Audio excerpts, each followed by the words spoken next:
Employees.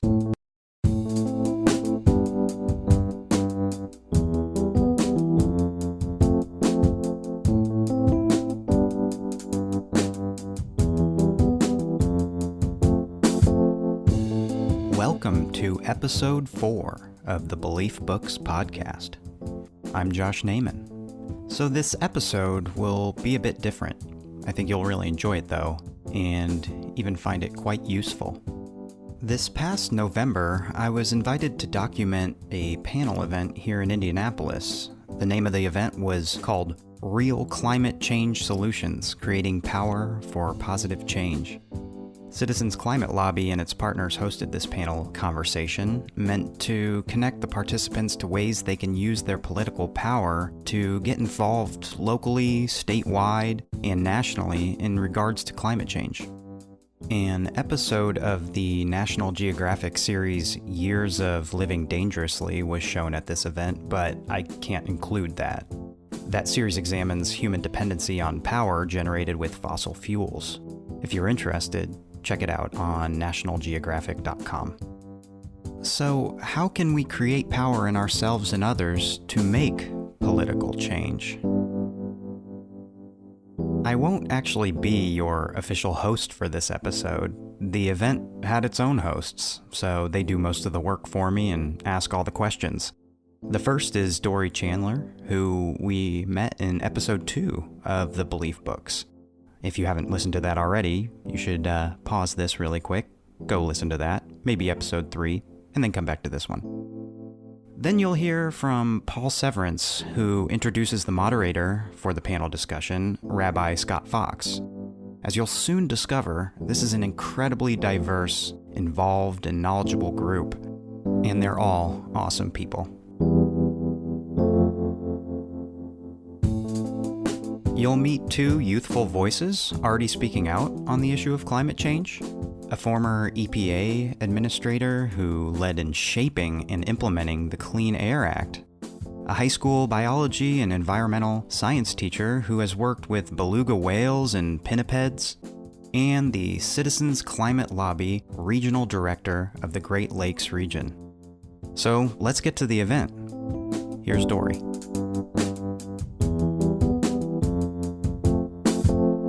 So this event is part of the 2017 Spirit and Place Festival. This festival is supported by the Lilly Endowment, Allen Whitehill Closed Charitable Foundation, Bolson Group, and the Polis Center at IUPUI. And you can find Citizens Climate Lobby Indiana on Facebook, Twitter, and Instagram. So feel free to check us out there. We also want to thank all of our community partners, including the Athenaeum Foundation, Hoosier Environmental Council, Earth Charter Indiana, the Indianapolis Hebrew Congregation, Natalie and Dave Grease, and Citizens Climate Lobby Indiana for partnering with us today. We'd also like to welcome all of those who are currently working or serving in political office or running for offices, including J.D. Ford, who is running for Indiana State Senate in District 29. Awesome. Thank you for being here. If there are any other policymakers or staff in today's audience, we would like to thank you for all you do to serve and represent us. CCL, Citizens Climate Lobby, our mission is to create the political will for a livable world and empower individuals to experience breakthroughs in their personal and political power. On this particular issue, a challenging, although not unsolvable one, we need to overcome a sense of powerlessness. The idea that our politicians don't listen to us is part of a disheartening and deflecting narrative. As members of a representative democracy, our voices do matter in policy decisions, as this afternoon's film and panel will demonstrate. Many of us may be cynical in today's climate, both political and ecological, about how much our members of Congress value staying in touch with their constituents and value performing a public service. This shows in the polling too. 11% in the public polls think that Congress cares about what constituents think, versus 95% of members of Congress who believe that staying in touch with constituents is an important part of their work. Using all of the levers of political will available to us, CCL looks towards a policy solution for climate change. What is our solution? If the problem is too many greenhouse gas emissions in the atmosphere, then the solution is to stop putting them in the atmosphere. Economists tell us that if you want to get rid of something, the easiest way to do that is to make it more expensive. A good example of that was with cigarettes. 50% of Americans used to smoke, and today it's in the teens. Making carbon pollution more expensive or accountable for its costs is what it means to price carbon. Our solution is called carbon fee and dividend. Carbon fee and dividend makes fossil fuels accountable for their costs in the clearest, fairest, and most transparent way possible. Both economists and climate scientists tell us that this is the best first step that we can take. And our solution has three parts. The first is placing a fee on fossil fuels at the source, at the mine, at the well, at the port, and starting low and increasing that fee every year progressively. The second part of that is to return all of that money back to American households in the form of a monthly dividend check.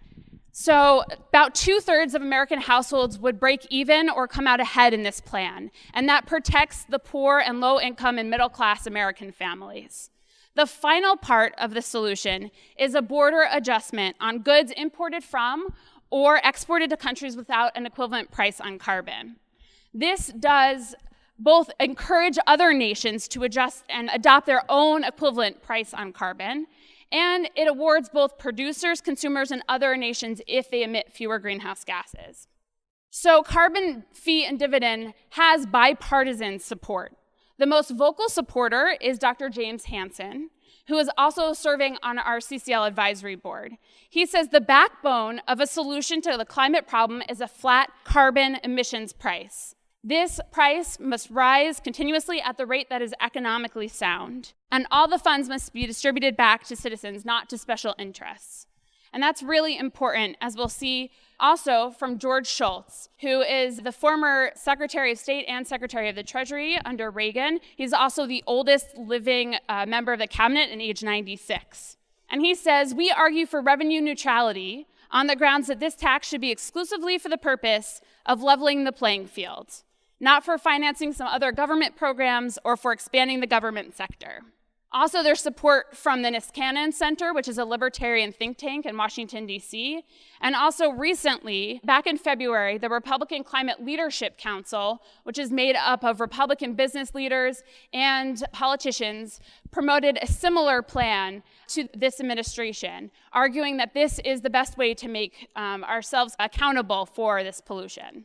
So what will carbon fee and dividend do? In 2014, the Regional Economic Modeling Incorporated released a study, and it said under carbon fee and dividend, emissions will go down, the economy will benefit, our health will be improved, and people's incomes will benefit. So there's really no economic reason not to implement this, or any other reason for that matter. So emissions reductions, what is carbon fee and dividend going to look like? Under carbon fee and dividend, within 10 years, there will be a 31% reduction in emissions. And within 20 years, there'll be a 50% reduction in emissions. And this is below 1990 levels. What about jobs? Under carbon fee and dividend, 2.1 million new jobs, in addition to the increase in job growth, will be created, and also 2.8 million new jobs in 20 years. What about our GDP? 70 to 85 billion per year on average increase, and 1.375 trillion over 20 years. So this is good for everybody. Under carbon fee and dividend, households will receive $288 per month to help them with increasing costs associated with the fee. And over the course of time, in 20 years, about $398 per month. And that's distributed on a per household equal basis. So what are some of the successes of our organization in helping promote this policy? The Indianapolis chapter, since the beginning of 2017, has collected over 5,000 constituent comment forms like the one you filled out on your way in or on your tables. And we've hand-delivered those forms to Representative Carson, Representative Brooks, Senator Donnelly, Senator Young, and all the other representatives from Indiana. We have published letters to the editor, op-eds, and articles in our local papers, gotten endorsements from area businesses and leaders, participated in outreach events, and held 15 direct meetings with our members of Congress, so both here in Indianapolis and in DC.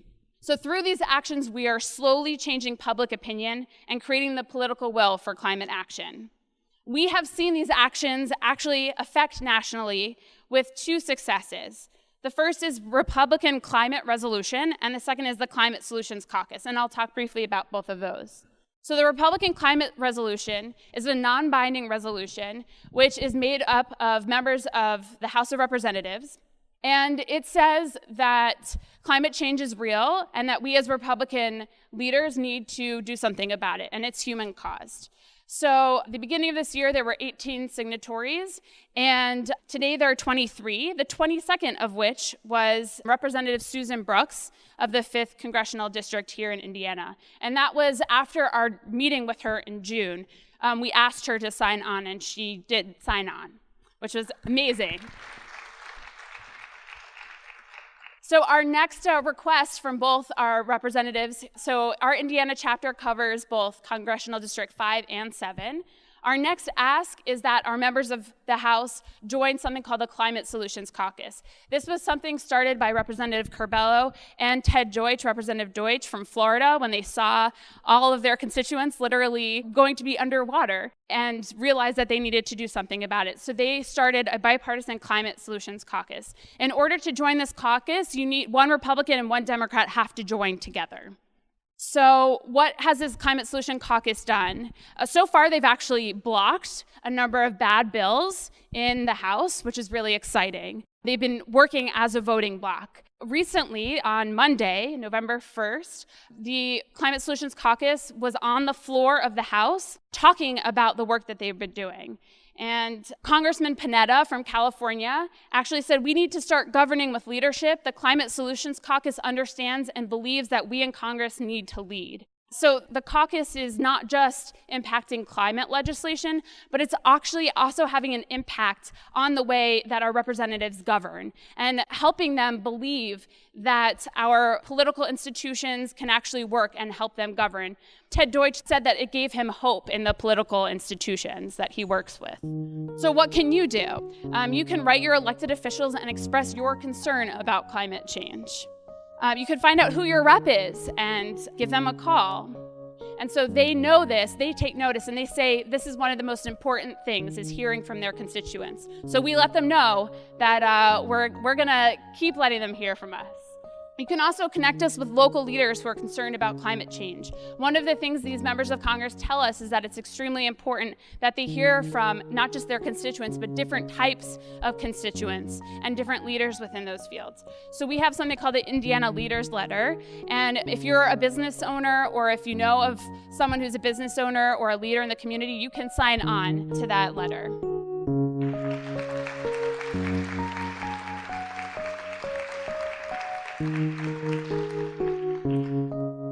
Growing numbers of Americans, it is clear from the polling and so forth, growing numbers of Americans are really concerned about the impact of climate change on this earth of ours. And because of the organizations represented in this room, more and more of us are getting involved in doing something about that. In addition to lobbying members of Congress in congressional districts across the country, Citizens Climate Lobby goes to Washington twice a year to have a lobby day where we attempt to meet with every single member of Congress. Now, you are going to hear a wonderful group of climate activists, and while they're getting ready for their panel, which is next, we're going to ask you to do a brief little practice that is part of the DNA of Citizens Climate Lobby. We believe in expressing why we believe climate change is such a critical issue and why action on it is so important. Because we believe that the more we say that, the more powerful our words get, just from the practice.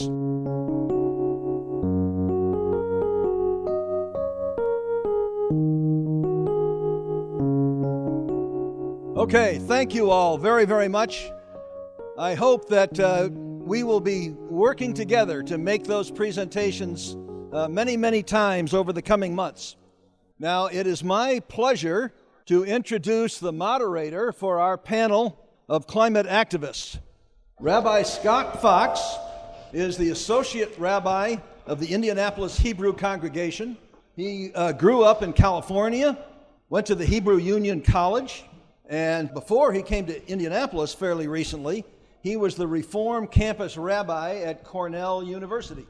One of the things he did at Cornell was serve as the director of a program that I wasn't familiar with at all until I did some research upon hearing of it. It's called the Repair the World Initiative, and it involves Jews from across the country getting involved, deeply involved, in addressing some of the world's most pressing problems. And the work they do is just super impressive.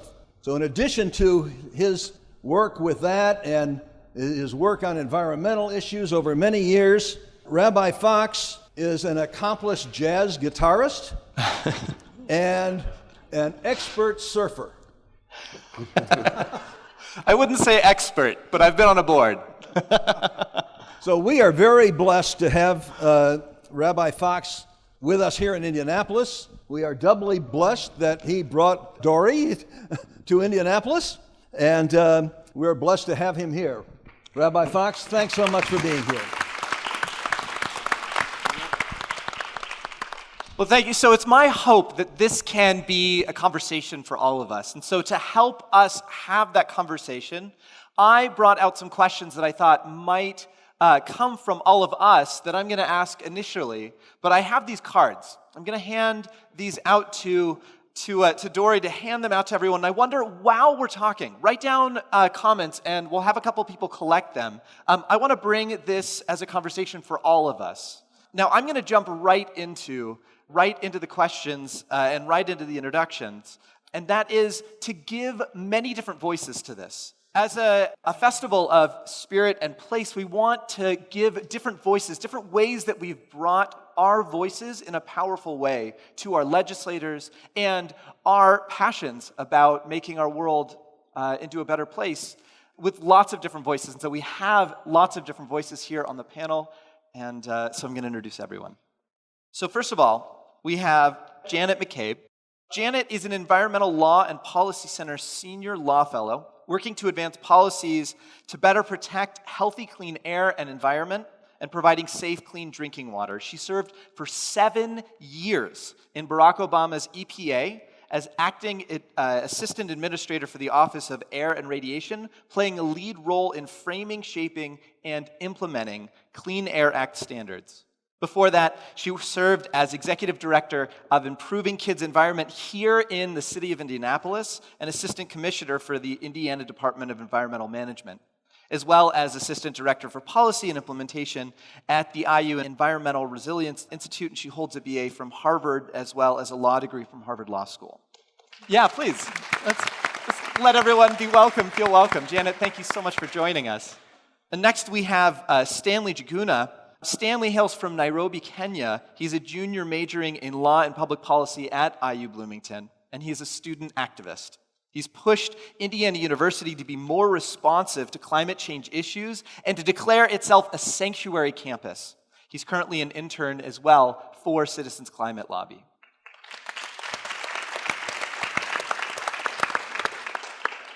David Holmquist is the CCL Regional Director of the Great Lakes Region. In this role, he provides support to local chapter leaders, state coordinators, and other volunteers. He also assists people who are starting new groups, advises our congregational, that's a word that often comes to my tongue, congressional liaisons, and coordinates regional conferences. He hails from Omaha, Nebraska, and graduated from St. Olaf College in Minnesota. He now resides in Chicago. Caden Waxingmoon is a 15-year-old homeschool student working with Jim Poyser through Youth Power Indiana. She spent her whole life with the knowledge that our planet is in peril from unsustainable practices of consumption. Her internship with Youth Power is her first chance to work as a young climate activist and hopefully make an impact on our world and our future.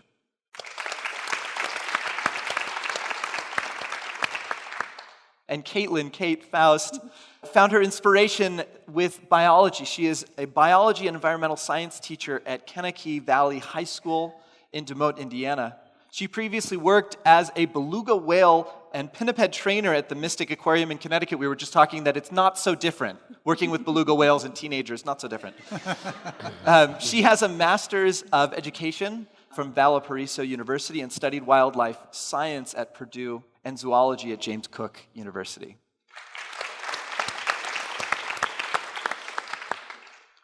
So Kate, I'm going to start with you. I want to ask, you work with young people every day who come in probably with such different viewpoints, such different understandings of climate change, and also they're coming in and they want to, they have the class and then the bell rings, right? Yeah. How do you not only inspire them, but talk to them about an issue that some of them might be completely with, and some of them might have a totally different understanding, and you have to use the same words in the same space? How do you have that conversation? For me, the biggest thing is giving them an exploration. So I teach in a very, very conservative part of our state with students who have parents with very different views and different levels of education. And funnily enough, we are in fact teaching climate change this week. And for me, it's giving them exploration. So instead of saying, this is what I want you to learn, this is what I want you to know, it's allowing them to explore data. It's allowing them to explore topics that relate to them.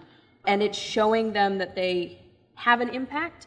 So one of the very first things I do in my environmental science class is they actually take a carbon calculator footprint quiz. And for the first thing they do is they figure out how many Earths would it take to sustain our planet if everyone lived like them. And so it asks them to explore their buying habits, their driving habits, their purchasing habits. And so it's just at first getting them to recognize that they have an impact. Because these are people who think that they come from this tiny little town and they have absolutely no impact and they can't do anything. So for them especially, it's giving them that opportunity to say, I have an impact, and if I want to, and if I move to, and if I understand what's happening, I can make a change too. So I encourage them to work as a class and build projects. We just did a recycling project where they sat down with our administration and said, we want to figure out how do we recycle plastic bottles in our school? What else can we do? So for the first time, we're actually getting the refillable water bottle stations. All right. Projects like that. So yeah, I think that's the big thing for young people is exposure and finding that they can have impact. I want to take that next step. Stan, I know that you've done this work at IU Bloomington. Mm-hmm. And I brought this up because I wanted to use the words that you used. You said climate change is the defining crisis of our time. Absolutely. What lit that fire in your heart, and what inspired you to feel like you had the power to make change in this particular issue? Right. Okay, so I realized that climate change is probably the biggest, most probable threat to civilization as we know it.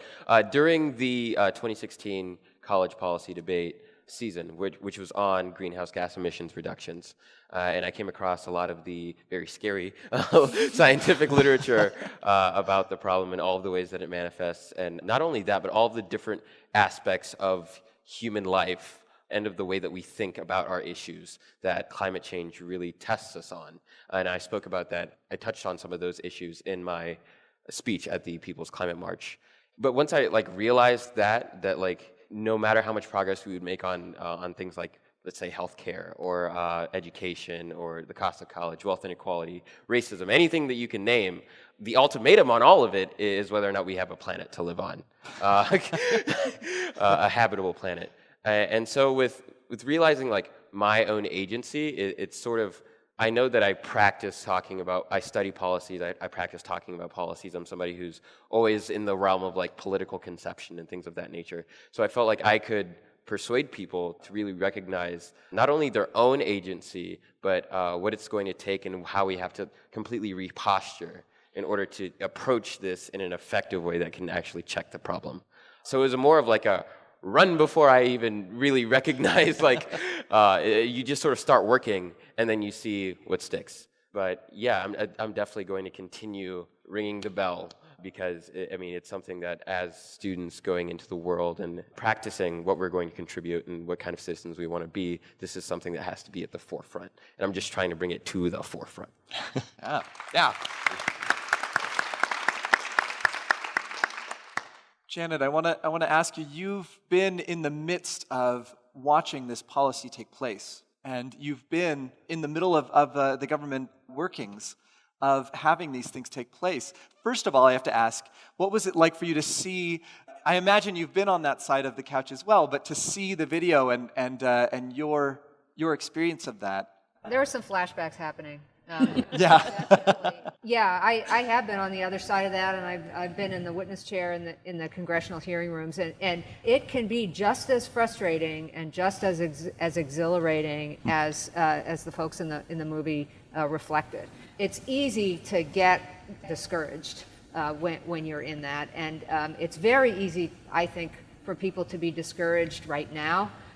When we see what's happening at EPA and across the federal government in terms of climate specifically, but the almost vengeful enjoyment that folks are taking in putting a stop to programs and policies that are intended to really protect our way of life here and protect public health, especially of people who are in the least position to protect themselves. So I'm thrilled that people like Brad Whitford and others who appeal to people beyond the coalition of the converted that's here in this room will see those messages and will see that there are things that you can do.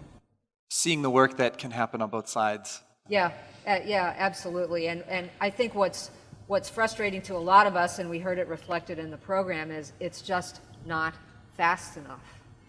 And many of us that have worked, and there are many people in this room and on this stage who have worked on these issues, whether it's climate change or water quality or air quality, that we've done this our whole careers, we've done this for decades, and it seems sometimes like the approaches that are urged upon us are one person at a time, one recycling project at a time, and I understand that as a strategy, but on the other hand, we don't have time for that kind of incremental, one person at a time approach. So I hope that the hopeful talk about we are on a tipping point even with the Congressional Climate Caucus is really true. And my thanks go out to everybody who's helping to take those messages in whatever voice, from whatever context, from whatever position is going to resonate with the person sitting on the other side of that couch.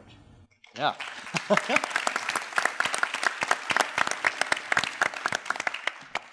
Oh, all right. Thank you.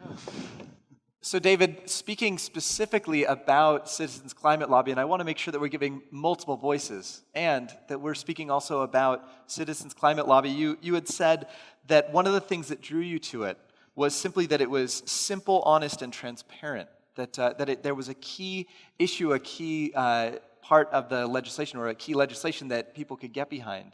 How have you seen people coming together in that, and what are some of the challenges to bringing people together behind that particular issue?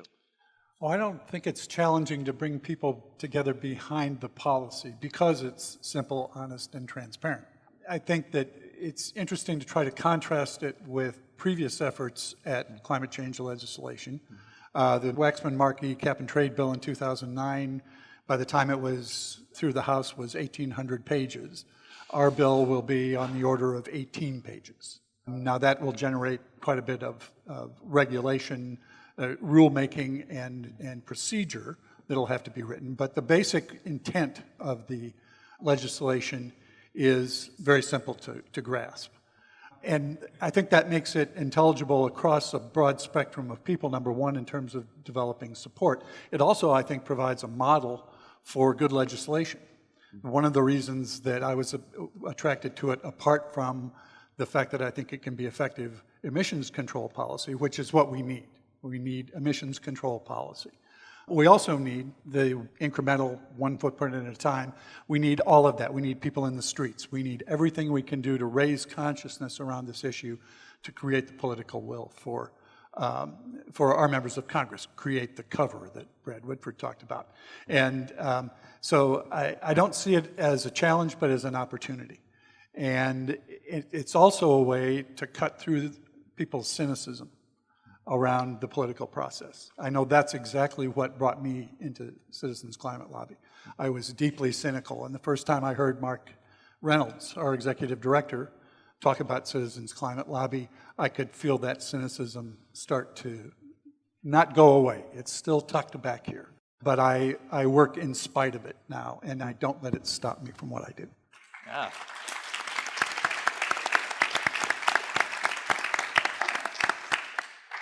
Caden, I wanted to ask, hearing the different work that's being done and having an inspiration, your inspiration, being excited about this work, what was it that started that fire, and what are some of the things that you've seen you've been able to make change with? So it started for me with just, this is my future. I'm going to be alive for a lot longer than most of the people in this room. So I'm going to have to deal with that much more than Congress members or anything. So that's very important to me and any people who are younger than me that I care about, be that my own children or not. But recently, in the work that I've been doing, the city of Indianapolis passed a youth-led resolution, which is where a bunch of other kids, it wasn't me, this was before I started doing this, but I know a lot of them. And basically the resolution says that the city will be carbon neutral by 2050, and there will be 2 new positions on the mayor's youth council that have to do with that will be there to talk about climate change, among other things, but that's just some examples. This resolution was also passed in the city of Carmel and in Lawrence, so that's just something that made me kind of get excited and have some hope. The work that people have done, you've been inspired by other people who have done this work. Right now, that was a very big thing. We've been doing other smaller things. In September, there was a summit that Earth Charter Indiana had. It was a bunch of different mayors from around Indiana all gathered in Indy, and we talked about climate issues that are affecting our state and how we can deal with those. And I attended that. It was how I got connected to this. It was really inspiring. So I'm hearing, David, some of the kind of getting out into the streets, that work really makes a difference, being involved and getting the word out. Absolutely. In the streets in various different ways. We assemble on the Capitol steps. That's our big presence. And then we go talk politely to members of Congress. We show respect, appreciation, and gratitude. But I think we also need people who are in the streets and angry in a sort of non-directed way. That satisfies, I think, an impulse that we all have, that Brad Whitford talked about. But I think it also puts some emotion behind this movement and makes it feel large and urgent. And I think that's the main thing. It gives it a sense of urgency. Stan, I'm seeing you kind of nod your head at that sense of, we need to have that sense of urgency. How have you seen people kind of making that action? You mentioned that you spoke at the climate march. Can you speak a little bit about some of the kind of rousing our hearts that you've done and some of the effectiveness that you've seen in that? Right. So in describing the urgency of the problem, I sort of tried to, like I said, reframe the politics, because I've seen some issues with a lot of the mainstream discourse on environmental policies, like what Janet McCabe just described with the whole individual frame of politics. Like the individual is the agent to really make the difference in this situation, and I don't believe that's true at all. We are facing a lot of foundational problems, a lot of institutional problems, and that's where our goals and our targets have to be. So we can focus on getting one policy through, right? But we have to think about how it's all interconnected, and we can't settle for the landscape of politics that we have right now, right? So ultimately, what the science is saying is putting the demands up here, right? But in order to sort of navigate the political landscape that we have, we kind of have to curb it, make it more palatable, a little less alarming or aggressive. But ultimately, the demands stay up here. So we have to be focusing on sort of making this as fundamental as possible. So rethinking the way that we conceive economic benefit or what constitutes a strong, healthy economy. Because we try to make our solutions consistent and streamlined to the current economy. And but what does that really constitute, right? So we have the largest economy in the world, but the conversation is always about growth rates, creating jobs, and all this endless productionism and consumption and that cycle. And I mean, is that something we really want to maintain? Is that going to be something that is consistent with the world that we, how we have to change the world to continue to live on it? Those are the sort of questions that I try to provoke. And sort of the themes in my speech, we're talking about that and how we have, living in a country that is historically still the greatest emitter in the history of the world in total volume over the years. And we have the privilege of talking about climate change as if it's a disaster that hasn't really hit yet. We're sort of, we have things like Hurricane Harvey, we have the wildfire season. We're sort of feeling, the precursor effect to the big show, right? But you have people, we have 6 million people in Somalia who are starving right now. We have the inhabitants of Tuvalu and other island nations that are literally having to move because their country is going to be underwater in 10 years. We have people being affected and dying from the contingencies that we have contributed and created from this position of comfort. And we're talking about it as if this isn't an active crisis that is just developing rapidly and accelerating as we speak. So we have to approach it with that sense of urgency. We have to start thinking about our thinking in a way that can really match the demands. Yeah.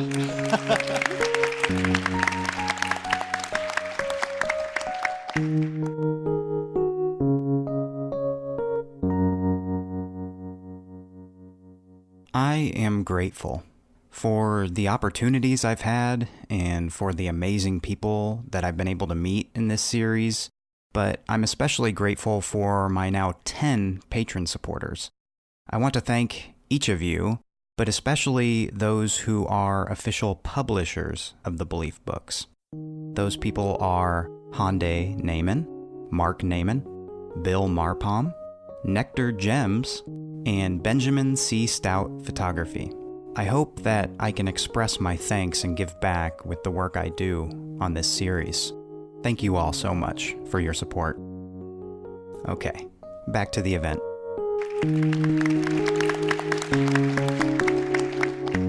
So you brought up, Stan, some of the kind of global element of this, that our impact, how we are impacting other places in the world. And Janet, I wonder if I could ask you to respond to some of that, both in terms of those impacts and what our responsibilities are, what you feel our responsibilities are. There are villages in which Americans live that are already a victim of climate change. So it isn't just the South Pacific. There are several dozen villages in Alaska where there are American citizens who live, they pay taxes to the US government, and their villages have basically been written off by the Alaskan government as being not viable in the long term because of climate change. And that is affecting things like some of those villages don't have running water. They have never had running water.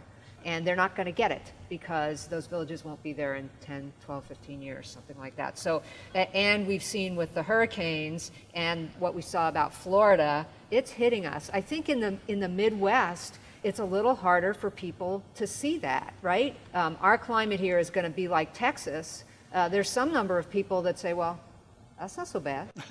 I'd like that.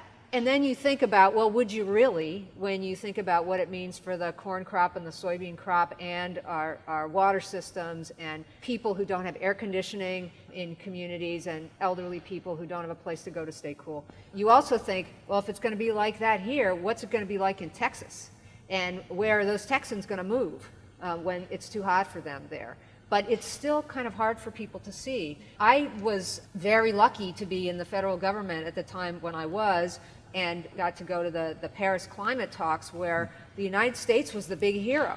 And the reason that I got to go over there was not because I was negotiating the deal, because I wasn't, but because I had been doing the work at EPA, and I was there as living, breathing proof that the United States was committed to mitigating our carbon emissions. And that's what I did. I went around and gave talks about the Clean Power Plan and our clean car rules.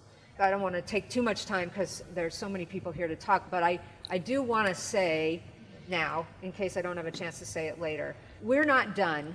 And one of the things that I learned at EPA is that 4 years is not very much time to get anything done in a way that will last. And this EPA has started a lot of things. So far they have finished 0 things. And people like you and people with law degrees all over the country are lined up and already keeping an eye on these things. So I think we will get to the end of this 4 years, and what we will have lost is some time at the federal level. What we will have done in that 4-year period is galvanized people in the states, in the cities and towns, and in groups like this.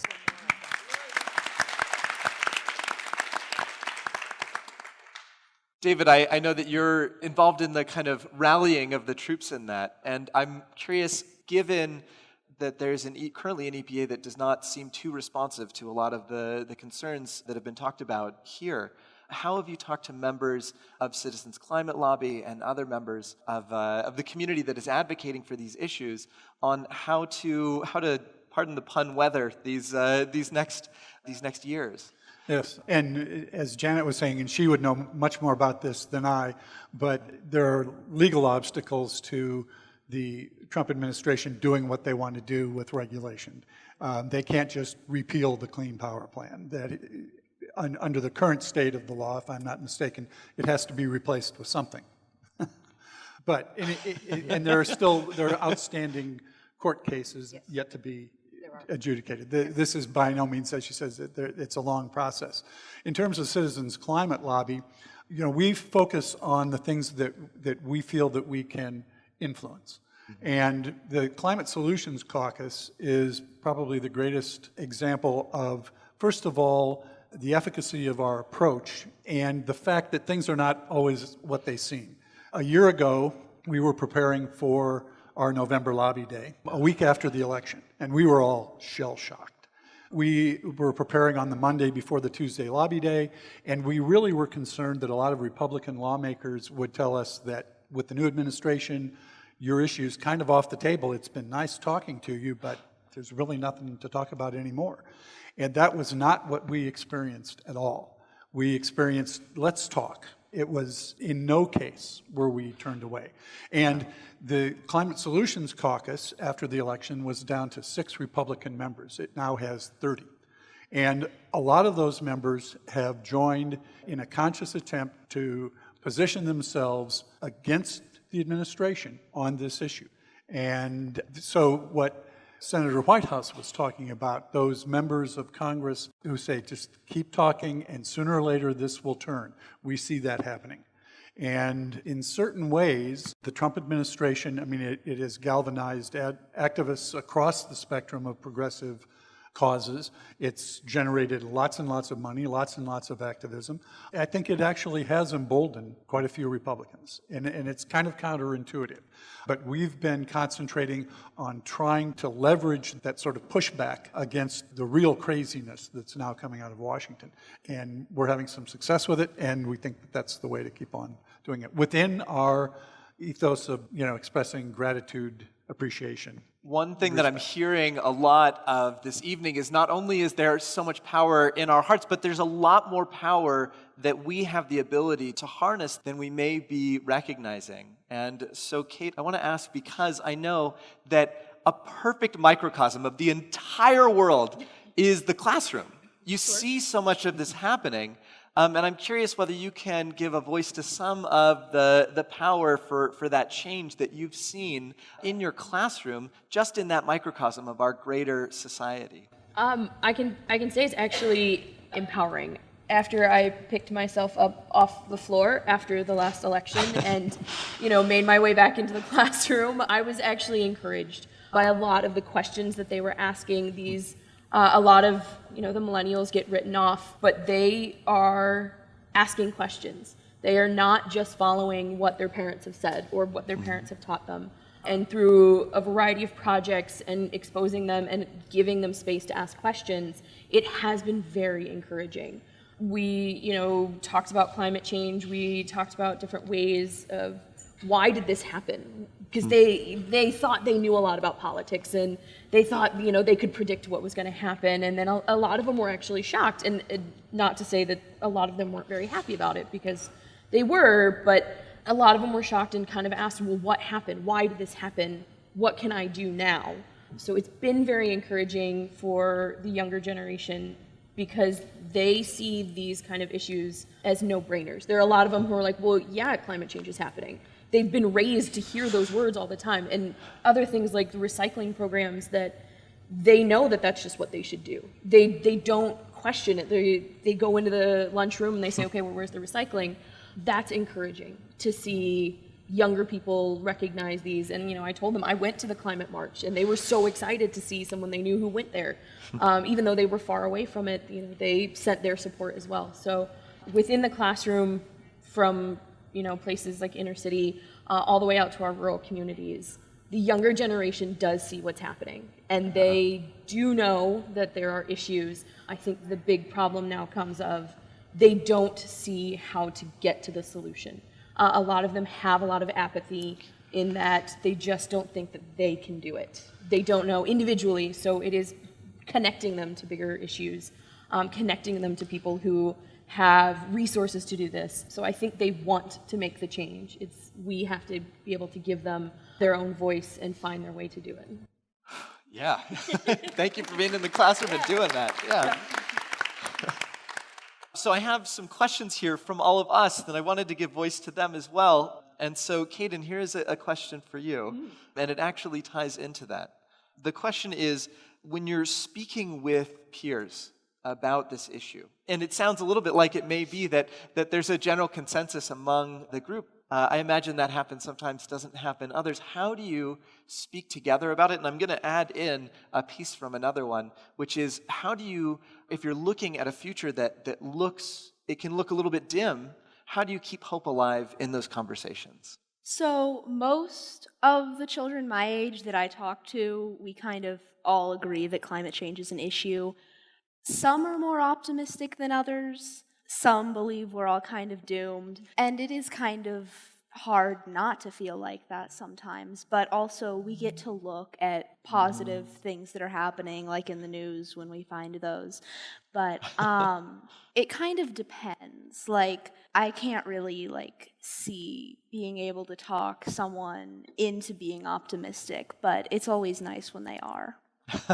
So it's all that much more powerful when you have somebody to come in and bring that optimism. Definitely. Yeah. And I'll say that for me, that is a sense of optimism that when you have conversations with your peers, that they're already there.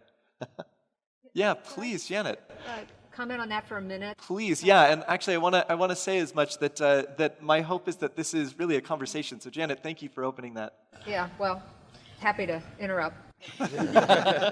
So my boss at the EPA, Gina McCarthy, who had many, many years of experience in state government and policy making, used to say that you can't just scare people and feel that they're running away from things. They have to have something to run towards. And I think that that's a challenge for policymakers to live up to. And if you think about it that way, it really helps. There's about 1 million cartoons about climate change. If you've ever looked on the internet, there's one or maybe many that say basically, well, what if we're wrong? If we're wrong, well, we get clean air, clean water, jobs, better living conditions, better standard of living. So really not so bad, right? And the other thing that, so I think those go towards people of the younger generation. We have to give them something to run towards. This is not just about saying no, it's about saying yes to energy efficiency and diverse energy supply and built up communities and that sort of thing. Yeah, thank you so much, Janet. Yeah, David, please. I think jump in. I think, too, that young people probably underestimate the power that they have. And I'll tell a story about a congressman up in the 1st District of Michigan. Was elected last year, Republican, and he's an older gentleman, and climate change wasn't really on his radar. And a group of young people, led by the son of a very active CCL volunteer, started talking to him in a group about joining the Climate Solutions Caucus. And it took them a while. But long story short, they met with him in district up in Michigan. They traveled to Washington last June and met with him there. And by the end of the summer, he asked them to give him a presentation, a formal presentation in district, which they did at the end of the summer, and he joined. Oh. And the same thing has happened out in Salt Lake with young people. You don't underestimate your power over these members of Congress. All right, so I'm thank you so much for jumping in. Please continue to jump in, and please continue to bring questions. I want to bring in a question, speaking of power, is that we've seen, if not before, especially in the past year, the incredible power of social media. And there's a question, I'm going to read it verbatim. How can we use social media to get people to think about this issue without feeling sad or just scrolling right past? And so I want to open that up to the whole group. Although Stan, I see you nodding a little bit, and I will mention also that that being in college and having worked with many college students, I know this is this may be something that is quite familiar to you and many of your friends. Of course, yeah. So I use tons of social media every day, and I shared the video that really turned the light on for me, which was Disruption, which any of you can go see, by the 350 organization. It's 50 minutes long. It's on YouTube. But I think social media needs to be a conduit for things that pound the pavement outside of the screen. You know what I mean? So while it's great to keep up the discourse and we can sort of have this political reposturing or transformation through our phone screens, it needs to be a mobilizing tool and not something that we settle on. Like if we just win this debate, or like if we share this thing or like this page, that's actually changing much. But it's great in terms of how quickly and vastly you can distribute something, the interaction, the power that you have to share resources and distribute things quickly and widely is awesome. But yeah, it needs to be recognized as an organizing tool. And that's what I'm trying to use it as. So I'm really happy that we just spoke about young people and their political power, because that's something that we could use it to get my peers to realize. I think a great thing that we need to focus on is understanding ourselves as a voting block, like a significant voting block, and how we are transitioning into the age groups that vote the most.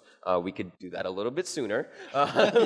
And we need to make this a do or die issue, right? So if a candidate for a political office is not where they need to be on climate change, they need to be out of the conversation. So we can sort of leverage our power in that way, and just changing the boundaries of what's acceptable and what isn't. So that's something we could definitely use social media to do. Yeah. Well, I want to give Janet, I know that you had mentioned, I'm not sure if I'm going to have time to share this message. I want to give each of you just a moment to share a last closing message, and that is even also to leave an open door, and that is to continue this conversation, because it is my hope, and I think I could sense a little bit that this is a conversation that sparked a fire for each of us. So I encourage everyone, I hope I'm not putting each of you too much on the spot here, to continue the conversation with each of our panelists today, to continue not only the conversation but also the work. And so I want to give you an opportunity to invite people to the work that you're doing. All right. So thank you.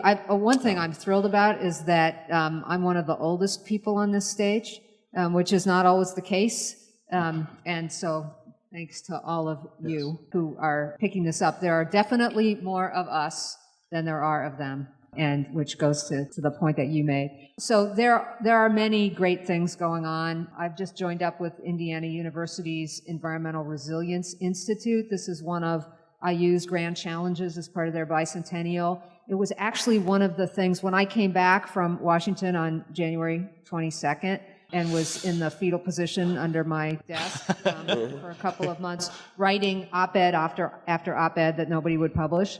It was one of the things that gave me hope that the tide was actually turning, to read that a publicly funded state university in Indiana was putting itself forward and putting new money into environmental change, environmental resilience, whatever you want to call it. We all know what it is. And that institute is intended to foster research that needs to be done into hard sciences and social sciences and government and policy work across the university and across universities in Indiana and with local governments, businesses, and I'm very excited and optimistic that it will make a difference here in Indiana. So at your invitation, I would invite you guys to learn about that and contact me if you think that there are ways that the Resilience Institute can be helpful in the work that you're doing.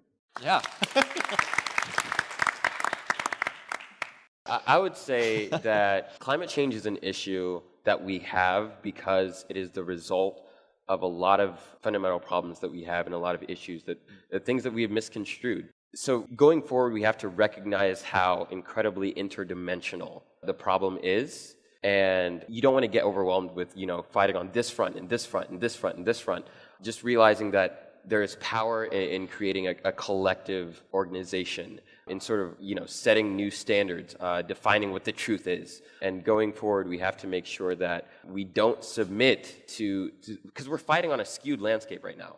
We're fighting on a landscape that isn't fair. So it's not just about, compartmentalizing. If we get this policy, then that's a win and that's big enough to be the final solution. We have to start thinking about things like campaign finance reform.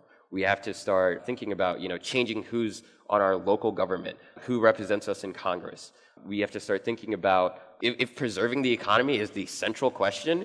I mean, do we really want that to be the central question? Or do we want to actually change how our economy operates right now? Because we do have problems within that sector as well. Just being able to look at this in different directions and in different ways and realizing that if we don't come together to realize that we are not the subject of this planet and that we still have to sort of live within the demands of nature and respect things and value resources regardless of whether we can use them to make something that's consumable, then we have to start looking at each other and what it really means to be a human on this planet. And if we start there, then I think that maybe we can get to a place where we avoid disaster.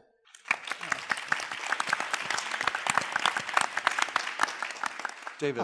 I'd like to build on that a little bit. I absolutely agree with Stanley that we need to overturn large parts of our economy and the way we relate to one another. And I talked earlier a little bit about consciousness building, and I think that is a long-term process. And we need to look for transformational ways to start that work.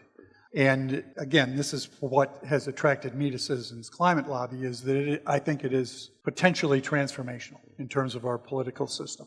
And again, we need all sorts of tactics around specific issues. We also need to pursue all these issues in lockstep. But we also need to recognize where a message is effective and where it's not. And that's what Citizens Climate Lobby does.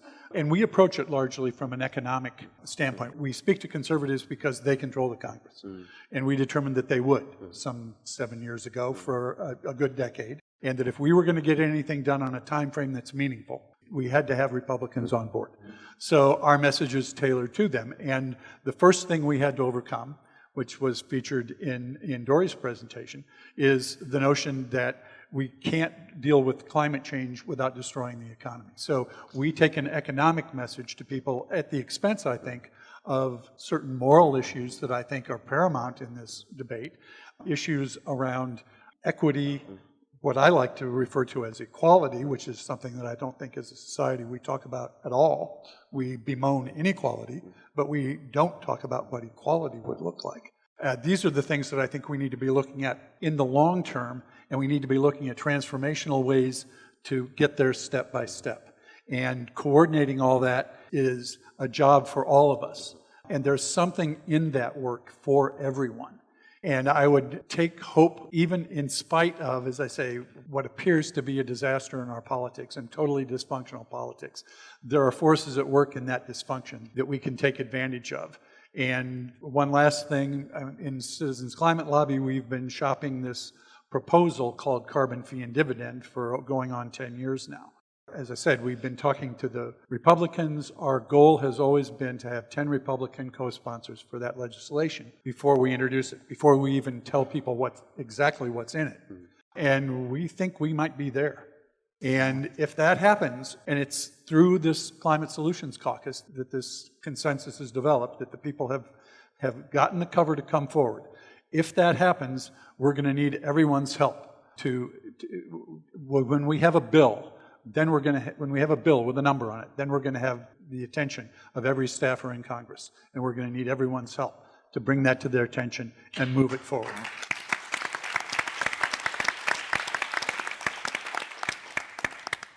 Kate, I wonder if you could wrap us up. Go ahead.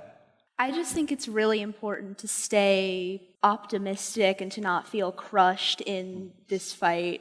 You know, we always try to get more people to be interested, and no one wants to join a lost cause. So giving that positive, keeping that hope alive. Yeah, thank you, Caden. Yeah, Kate. I would say in terms of like if you're wondering, what you can do with having these conversations, which, a big part of that is find the thing that gets to each person. So for me personally, it was, things about animals, because I used to be an animal trainer. Now it's public education, because that's what I do.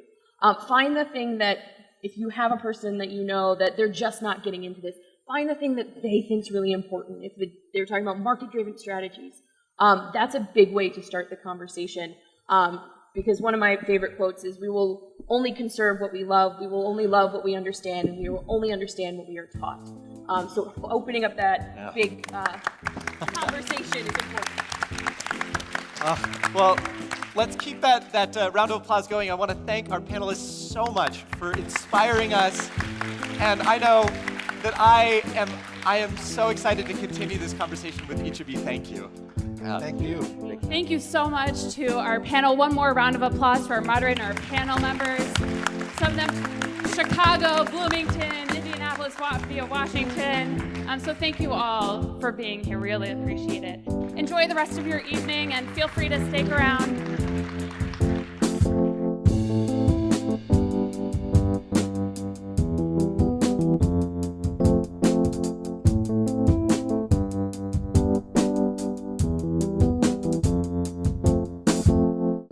Thanks for listening to the 4th episode of The Belief Books. And thank you to Dory Chandler, Rabbi Scott Fox, Paul Severance, Citizens Climate Lobby Indianapolis Chapter, Earth Charter Indiana, Hoosier Environmental Council, the Indianapolis Hebrew Congregation, and Spirit and Place. The momentum of this network is so encouraging and inspiring. It's unbelievable. It gives me hope that together we can actually make a change. It's already starting to happen. If you want to be a part of these solutions, you should probably take action now. Connect with one of these groups and get involved. I'll make sure to put links in the show notes on thebeliefbooks.com. If you like what I'm doing, you can support me for as little as $1 per month on Podbean's Patron program. You can find more information about how that works and what you get on Podbean or the support page of thebeliefbooks.com. It goes a long way to help me do this more and to do it better. Also, I want to hear from you. Leave a review on iTunes, connect with me on Facebook, Twitter, Reddit, or directly on the website where you can listen to more episodes. You can also find me on the Theology Corner, which is a network of theological-themed blogs and podcasts. So I'm on there with over 40 other contributors talking about the big questions. Check out my page at theologycorner.net. No matter where you find me, though, let's keep the conversation going. And if you or someone you know would like to be a guest on the podcast, just email me at beliefbooks@gmail.com. I'll see you on the next episode of The Belief Books.